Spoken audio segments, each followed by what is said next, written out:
प्रसूत काळ समयास अंड सांडोनी जळत टास मच्छी गेली जळोदरी। अशा प्रकारे असणारे मासोळीचे 9 मास भरल्याच्या नंतर यमुनेच्या तटावर एका खडकाळ भागामध्ये मासोळीने आपले अंड तिथे सोडून दिले आणि ती पूर्ववत पाण्यामध्ये निघून गेली म्हणतात। असो अंड सांडोनी तिरास मच्छी गेली जळोदरास त्यास काही लोटल्या दिवस यमुना तिरी महाराजा। अशा प्रकारे असणारे खूप दिवस झाले अंड त्याच जागी राहिले मासोळी पाण्यामध्ये गेली आणि पुढे काय कथा होईल ते पाहू। तव तेथे समय काळी बक पक्षाची उतरली मंडळी मीनवे चावया यमुना जळी निजगना सहित संचरले। अशा प्रकारे असणारे त्या यमुनेच्या काठावर खूप बगळ्यांचा ठवा मोठा आला म्हणतात, कारण मासोळ्या पकडण्यासाठी बगळे पाण्याच्याच काठाला जात असतात आणि त्या बगळ्याची चोच त्या अंड्याला लागलेली आहे म्हणतात। तो अकस्मात मित्रात्मजा ताटी अंडज शुद्धिका पाहिली दृष्टी मग सर्व मिळून चंचुकुटी खाद्य मनोनी भेदिती ते। अशा प्रकारे असणारं ते अंड सगळ्या बगळ्यांनी बघितलं म्हणतात आणि एकदम त्या अंड्यावर सगळ्यांनी झडप घातली। त्यांना वाटलं काही आपलं खाद्य आहे काय की असं म्हणून त्यांनी प्रत्येकाने आपली चोच त्या अंड्यावर मारली म्हणतात। चंचुकुटांचा भेद वज्र तेने अंड झाले जर्जर द्विशकल होनी सत्वर महिवरी आदळले। अशा प्रकारे एकदम असल्याने त्याच्या चोचीच्या प्रभावाने अंडे जर्जर झाले म्हणतात, त्याचे 2 भाग झाले आणि इकडे तिकडे तपले पडून आता बाळ मधून येतील म्हणतात। परिवरील शकल पडिले मही खालील शकलात बाळ विदेही जैसा अक्र उदक प्रवाही एकाएकी उतरला। अशा प्रकारे असणारा वरचा भाग बाजूला गेला आणि खालच्या भागामध्ये देव कवी नारायणाचा अवतार जन्माला आला। जसा काही एखादा सूर्य दिवस जसा उगवता निघतो ना त्यावेळेच्या सारखं तेच त्या बाळाचं दिसत होतं म्हणतात। रुदन शब्द कडकडाट बाळ तेजाचा बोभाट ते न्याहाळीता चकचकाट पाहुनिया पळाले ते। अशा प्रकारे ते बाळ बाहेर आल्याच्या नंतर एवढ्या मोठ्याने रडत होतं म्हणतात, ते बगळे सगळे भिवून पळत होते। एवढं तेजा पुंज बाळ दिसल्याच्या नंतर सगळे बगळे भिवून पळाले म्हणतात। असो सकाळ शुक्तिकार रत्नाकर आत्मुक्त मुक्तिकेचा भद्र मच्छेंद्र असतात मारी कन्या तीर पावला धीवर त्या काळी तो धीवर कामीन नाम सुभट बाळकांडज शुक्तिका प्रगट तो आतरत्न तेजस्फुट बाळ रम्य देखिला। अशा प्रकारे असणारे कामुक नावाचे तिथं कोळी होता म्हणतात आणि त्या अंड्याच्या बाहेर बाळ आलेलं दिसलं आणि आता तो कामुक नावाचा कोळी त्या बाळाला घेण्यासाठी जवळ गेले म्हणतात। देखिला परिजोसविता मग चित्ती द्रवली मोह ममता मनी बाळ हे कोमळ तत्वता या ते भक्षिल कोणी सावज। ते बाळ बघितल्याच्या नंतर आपोआप त्याच्या मनामध्ये प्रेम जागृत झालं म्हणतात। किती सुंदर बाळ आहे, कोणाचं बाळ असेल असं त्याला वाटत होतं आणि असं त्याचं असेल पण याला प्राणी येऊन भक्षण करतील असं त्याला भीती वाटत होती म्हणतात। उदय होता चित्ती देव शब्द कुसुमा सांडिती की हे महाराजा कामिक मूर्ती बाळ नेईव सदनाते। असा विचार त्या कोळ्याच्या मनामध्ये येत होता आणि वरून देवांची आकाशवाणी झाली म्हणतात, हे कामिक कोळी तू या बाळाला घेऊन जा असं देव कामिक कोळ्याला सांगत होते म्हणतात। अरे हा कवी नारायण मच्छोदरी पावला जनन तरी मच्छिंद्र ऐसा याते नाम जगा माझी मिरविकी। म्हणजे तू या बाळाला घरी घेऊन जा आणि याचा जन्म मासोळीच्या पोटी झाला म्हणून म्हणतात. अरे हा दक्ष योगी जेठी तारक नौका मही पाटी तरी तू संशय सोडोनी पोटी सदनाने महाराजा. अशा प्रकारे देवस्थाने बोलत होते की तू यात संशय घेऊ नको की हे बाळ कोणाचं आहे आणि तू याला घरी घेऊन जा. हा तुझ्या कुलाचा उद्धार करणारा आहे म्हणतात. पृथ्वी तलावर हा खूप नाव कमील असं देव सांगत होते म्हणतात. ऐसे देव वागुत्तर रत्न कर्णपुटिके होता भूषण मग ते दृढ करोनी जतन हृदय संपुटी पाळीतसे. अशा प्रकारे असणारे देवांनी त्याला सांगितल्याच्या नंतर त्याने त्या बाळाला त्यांचं म्हणणं ऐकलं आणि या बाळाला आपल्या जवळ घेतलेलं आहे म्हणतात. महाविश्वाचे पाटी आधीच मोहना गेल पोटी आनंदाची अपार दाटी आनंद पात्री हे लावे. अशा प्रकारे असणारा त्याला आधीच बघितल्याच्या नंतर आनंद बाळाला बघितल्याच्या नंतर आनंद झाला होता आणि आता देवानं सांगितलंय की मला तू घेऊन जाय म्हणून त्याच्या आनंदाला पारावार राहिला नव्हता म्हणतात. जैसी पयाचे निपात्री घट शर्करा होय मिश्रिती तो गोडपणाचा भाग अमृती वाढला का जाईना की दरिद्राचे सुरवाडास मनी पेटली राजहंस ते गज शुंडीची माळ ग्रीवेस सुख का वाटले जाईना की वंशवृद्धी ते शून्यमय चिंता काळी मानिशा आहे तैसा सुत मित्राचा होता उदय मग तेथे चिंता कासया की कवडीसाठी वेचिता प्राण ते मांदुसाची लादली सुखदन की मृत्यू भयाचे असून असुख मानून चित्त जडे चिंता साकडी तो पियुषाची अनुकूलता गोडी सुखाचा उदय होता मग चिंता निशीचा आनंद सविता प्रभे लागी गेलावे मग स्नेह कवचे कर संपुटी तोय नानीला बाळ जेठी हृदय वाहुनी कामिक बोटी सदनी आणले तयाते. अशा प्रकारे असणारे देवाची आज्ञा झाल्याच्या नंतर कामुक कोळ्याने त्या बाळाला घेतलं आणि आपल्या घरी घेऊन आला असं सांगत आहे. शारदता नामे सुंदरा नारी ओ पिता झाला तिचे करी मनी साजनी वंशाधारी सूत मिरवी लोकात. अशा प्रकारे असणारे ते आपल्या पत्नीला सांगत होते की हे शारदवता हा आपल्याला देवाने दिलेला प्रसाद आहे म्हणजे आणि हा आपली वंशावळी वाढविणार आहे असं देवाने आपल्याला सांगितलं आहे. आणि आता तू सुद्धा जगामध्ये कोणी विचारलं तर सांग की हे आपलंच बाळ आहे असं कामुक कोळी आपल्या पत्नीला बोलत होते. की पाहे पूर्ण भरवसा की राधा तनय कर्ण जैसा तरी तो पुढे राजमानदुसा जगा माझी आव्हानी. अशा प्रकारे असणारे म्हणजे आपल्याला हा देवाने दिलाय जसा राधे म्हणजे कर्ण त्यांना पाण्यामध्ये मिळाला तशा प्रकारचा हा मला यमुनेच्या तटावर मिळाला असं कामिक कोळी आपल्या पत्नीला सांगत होते म्हणतात. कन्याय भाग्योदये सर्व सुख शयनी पौडावे आहा बाळ अवतार होय कवी नारायण मच्छेंद्र. अशा प्रकारे असणारे सांगत होते हा कोणी साधा सुद्धा नाही हा साक्षात कवी नारायणाचा अवतार आहे असं कामिक कोळी आपल्या पत्नीला बोलत होते. मग कामिका हाती सुढाळ सुता नवरत्नाच्या सम पाहता परम आनंदली शारदता बाळ कवळीला स्नेह मेळी. अशा प्रकारे ते आपल्या पतीच्या हातामधून बाळ घेत होते की जशा काही नवरत्नाच्या माळा झळाळत होते असा प्रकारचा बाळ तो चमकत होता आणि तिने आपल्या बाळाला जवळ घेऊन आपल्या हृदयाला धरलं होतं म्हणतात. स्नेह धरिताची पय धरी पय दाटले अति पाजरी जैसे सोमतेज करी सोमकांत द्रवतसे.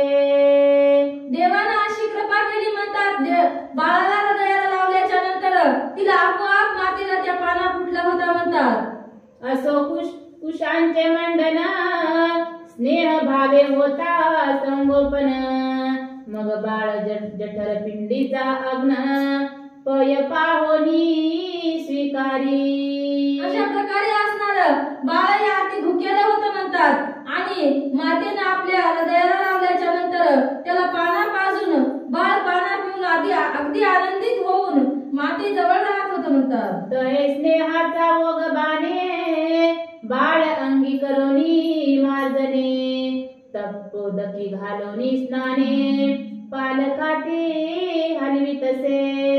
अशा प्रकारे असणाऱ्या त्या बाळाचं लालन पालन अति प्रीतीने करत होती म्हणतात. त्याला गरम पाणी करून आंघोळ घालत होती. त्याला पाळणा सजून पाण्यात झोके अंगाने गाऊन झोके देत होती म्हणतात. आधीच नामे शारदता त्यावरी अपत्य कामी कांता तेथे बाळक मोह कामद्रवता कवन रीती वर्णावे. अशा प्रकारे असणारी ती शारदवता नावाची बाई होती. जसं नाव होतं तशा प्रकारची होती म्हणतात आणि तिला बाळ नव्हतं आणि बाळ देवानं दिलं. तिच्या आनंदाला पारावार राहत नव्हता. एवढ्या प्रीतीने त्या बाळाचं पालन ती करत होती म्हणतात. आधीच असतामर वेली त्यावरी प्रजन्य वृष्टी झाली मग तो हे लावा लवलव पाऊली कवनासी वर्णावे. अशा प्रकारे असणारी एखादी वेली आहे म्हणतात आणि तिला मागितलं तेव्हा पाणी पडलं तर ती फुलतच राहते. अशा प्रकारची शारदवता नामक बाई अशी फुलत होती म्हणतात.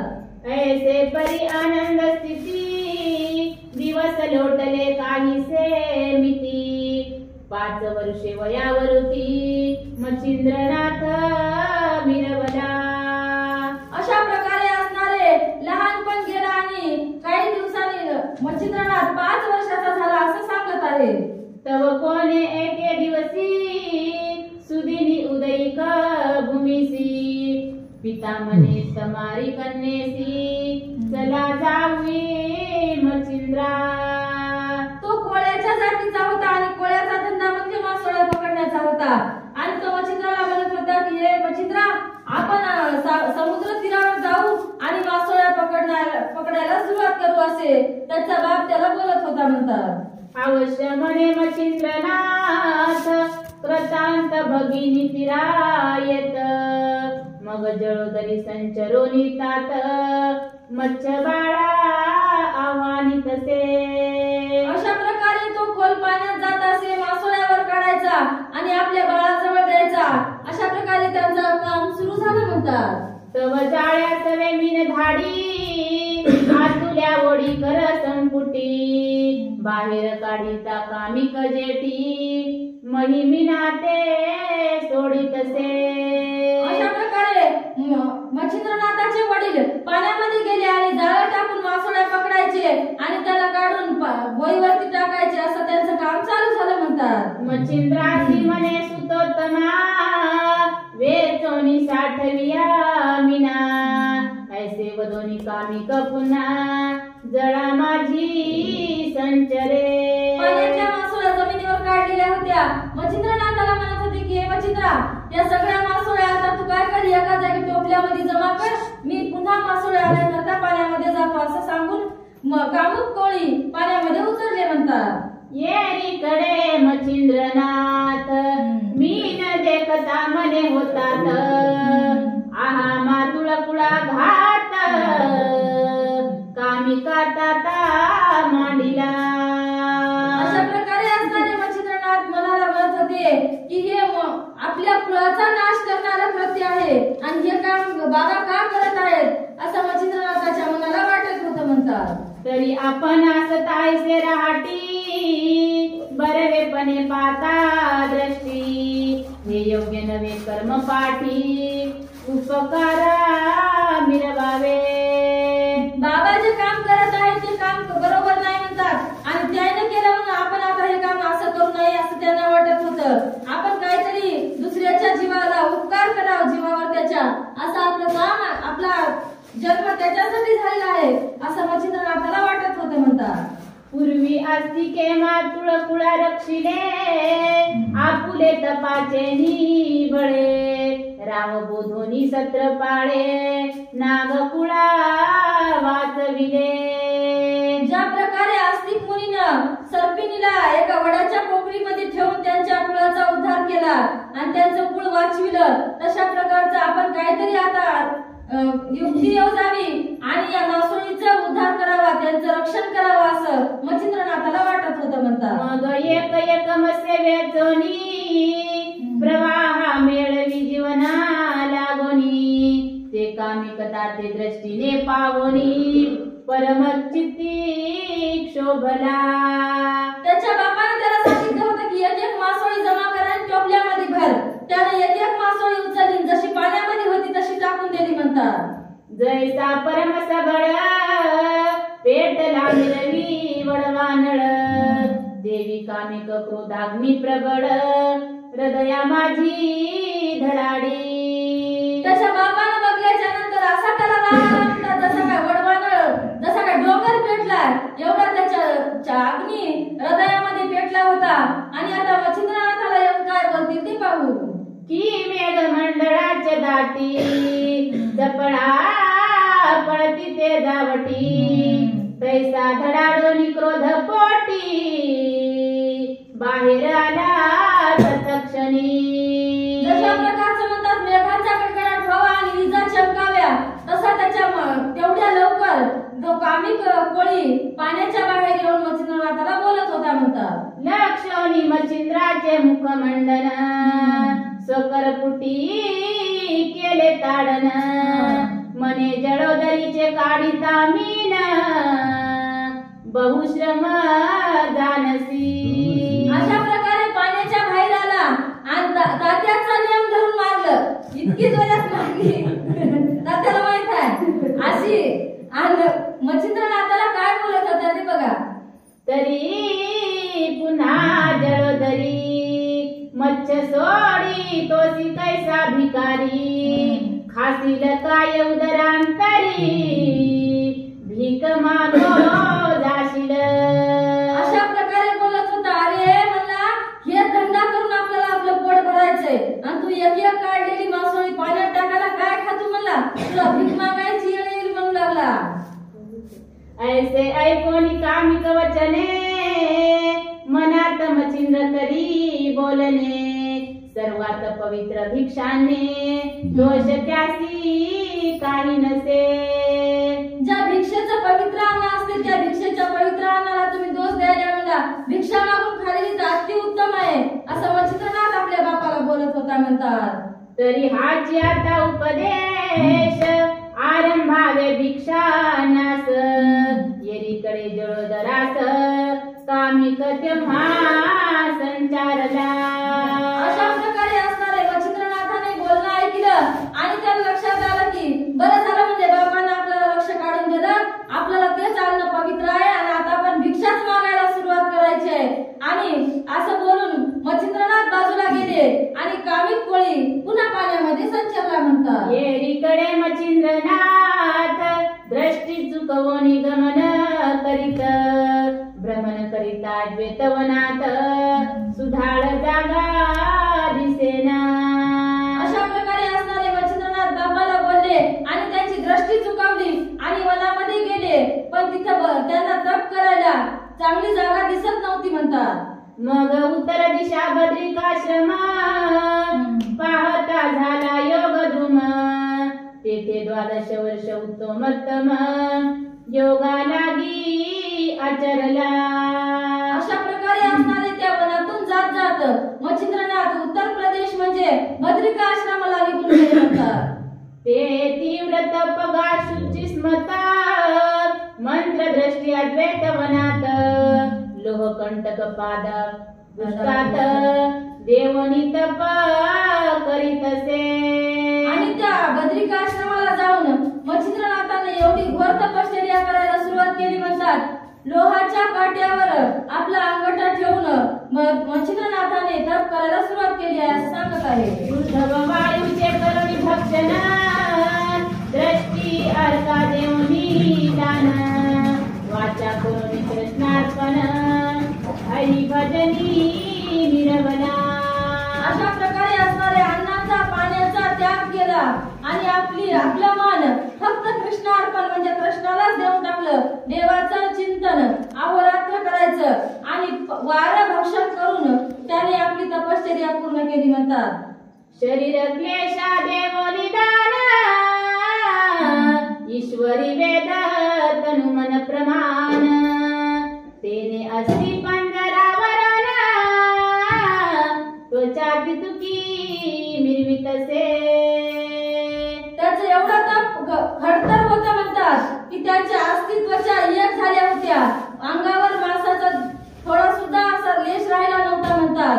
आणि आपली काया वाचा तन मन धन हे फक्त भगवंताला अर्पण केलं होतं असं सांगत आहे. तपे भक्षिले सकळ मास परी लागन लागे अस्तित्वचेस मास भक्षोनी सकळ भागास वृद्धी रस सकळ आटिले.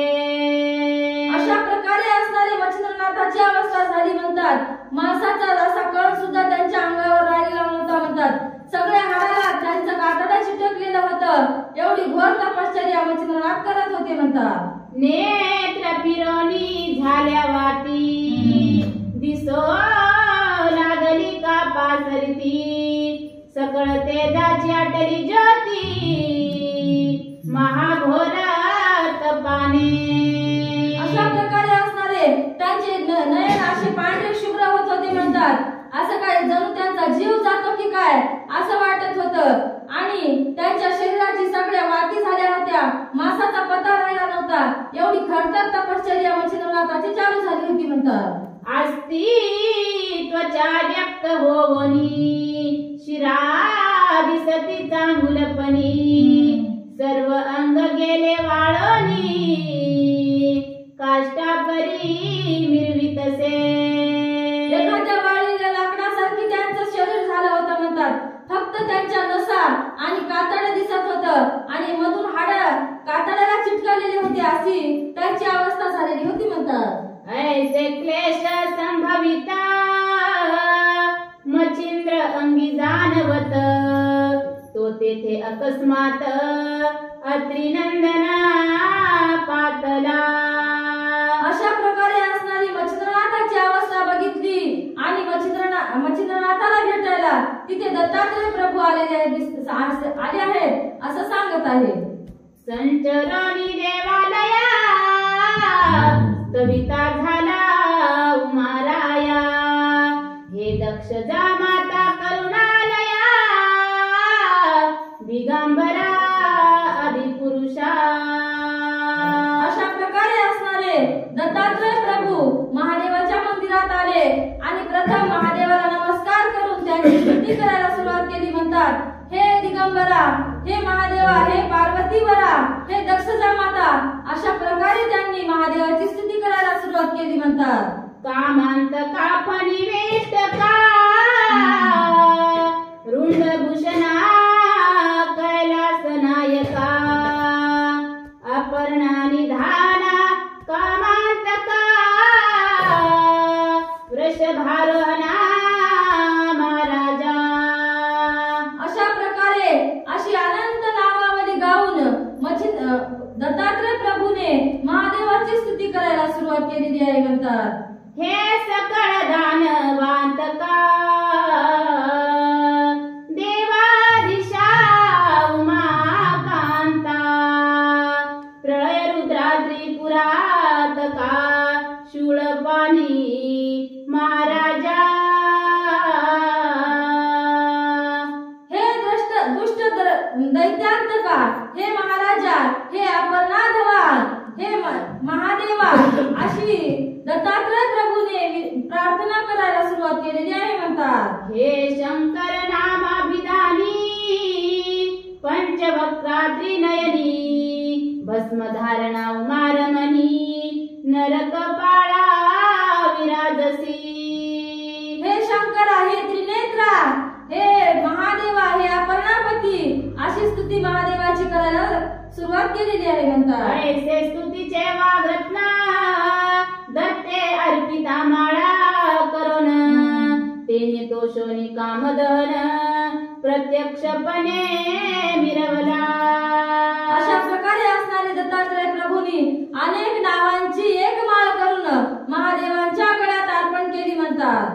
प्रत्यक्ष होता उमाकांत, नयनी याजिता झाला दत्त. मग आलिंगोनी प्रेम भरत, निकट आपण बैसला. अशा प्रकारे असणारी दत्तात्रय प्रभूंची प्रार्थना ऐकून प्रत्यक्ष महादेव तिथे प्रकट झाले आणि दत्तात्रय प्रभूला आलिंगन देऊन काय म्हणतात? योगक्षेमाची सकळ वार्ता, शिव पुसता झाला दत्ता. तेनेही सांगोनी क्षेम वार्ता, शिव सुखा पुसिले. अशा प्रकारे असणारे दत्तात्रय प्रभूला आलिंगन दिलं आणि विचारत होते, तुम्ही क्षेमवंत आहात का? तुम्ही खुशाल आहात का? दत्तात्रय प्रभू आपली खुशाली सांगत असताना त्यांना सुद्धा विचारत होते की तुम्ही क्षेमवंत आहात का महादेव प्रभू? असे एकमेकांचं बोलणं सुरू झालं म्हणतात. या परी बोलता झाला दत्ता, की बद्रिकाश्रमी कानन बहुत. तरी महाराजा दृष्टी व्यक्त, माझी करा कृपाळुवा. दत्तात्रय प्रभू महादेवजीला बोलत होते की केदारावर खूप छान अरण्य आहे म्हणतात आणि तुम्ही सगळं अरण्य मला फिरून दाखवा अशी प्रार्थना दत्तात्रय प्रभू महादेवाला करत होते म्हणतात. मग अवश्य मनोनी उमार मन, उभयंता पाहू चालले कानन. परिही वासना दत्ता कारण, मच्छिंद्र दैवी उद्भवली. अशा प्रकारे असणारे महादेवजी आणि दत्तात्रय प्रभू दोघे जण ते अरण्य बघण्यासाठी निघाले. पण दैवयोग असा मच्छिंद्राच्या दैवयोग उजळायला आला होता म्हणून दत्तात्रय प्रभूला ही कल्पना सुचली असं सांगत आहे. जैसा लाभास तो पदरी, तो सहजवळून येत घरी. लघुशंके मूत्रधारी, माणूस गट लागतसे. अशा प्रकारे म्हणतात, जो लाभ आपल्याला मिळायचा असतो तो कोण्याही रीतीने आपल्याला मिळतो. जी सेवा घडायची असते ती सेवा घडते असं कवी सांगत आहे. की उष्ण त्रास्यमयी चाली, आतुडे कल्पतरुची सावली. देवी दत्त वासना उद्भवली, मच्छिंद्र दैवी प्रकरणी. अशा प्रकारे असणारे दत्तात्रय प्रभूला ही कल्पना उद्भवली की मच्छिंद्रनाथाचा दैवयोग या ओवीमध्ये होता म्हणून दत्तात्रय प्रभूला अशी कल्पना उद्भवल्या गेली म्हणतात. की या जगता टाकल्या बाहेरी, हिरा ठेवणी नेत घाली. देवी दत्तात्रेय वासना लहरी, उदेली मच्छिंद्र दैवाने. अशा प्रकारे असणारे ज्याच्या नशिबात हिरा असतो तो गाडी म्हणून वेचून आणतो पण त्याचे हिरे होतात म्हण. तशी दत्तात्रय प्रभूला इथं वर भेटायचा होता म्हणून यांच्या मनामध्ये ही कल्पना उद्भवली म्हणून सांगत आहे. असो ऐशा लाभ भावना, उभयंतारमती बद्रिकाश्रमा. नाना तरू पल्लवंगमा, अपार चिन्हे पाहती. अशा प्रकारे असणारे दोघे जण अरण्यात जाऊन नाना प्रकारचे वृक्ष पाहत होते. नाना प्रकारच्या वेली फळांनी फुलांनी भरलेल्या होत्या. असे दोघे जण फिरत फिरत जात होते म्हणतात. सूरत रूप फळी, बकुळ चंपका कर्दळी. गुलच गुलाब केळी, नारळी सोन केळी शोभल्या. की सहज पाषाण ढाळीता महिसी, दैवे आतुडे हस्तपादासी. देवी मच्छिंद्र दैव उद्देशी, दत्त वासना उद्भवली. ऐसी वर्णिता पार तरू, तरी भद्रिकेचा फार शेजारू. कानना महानिकट मंदारू, मदरांचड शोभला. दयावरोन वर्षत तोय धार, मणिकर्णिक्या पार नीर. ती भागीरथी उत्तमित्तीर, निज दृष्टीने पाहिली. मग तेथ ओग धरण, उभयंता करीते झाले गमन. असो मच्छिंद्र कारणे नग दृष्टी पाहतील. ते जी होय वार्ता, श्री गुरु ज्ञाने होय सांगता. निमित्त मात्र धुंडी सुता, ग्रंथा माझी मिरवले. धुंडी सूत नरहरिवंशी, मालुवदे कवित्वासी. मात्र नरहरी कृपेसी तोची बोलवी ज्ञानेश स्वस्ती श्री भक्ती कथा सार समंत गोरक्ष काव्य मयागार सदा परिशोध भाविक चतुर प्रथमाध्याय अध्याय पहिला ओव्या 196 ज्ञानेश्वर महाराज की जय. श्री रस्तु श्री नवनाथ महाराज की जय. बसा बसा बसा मग काय इथून नवनाथाची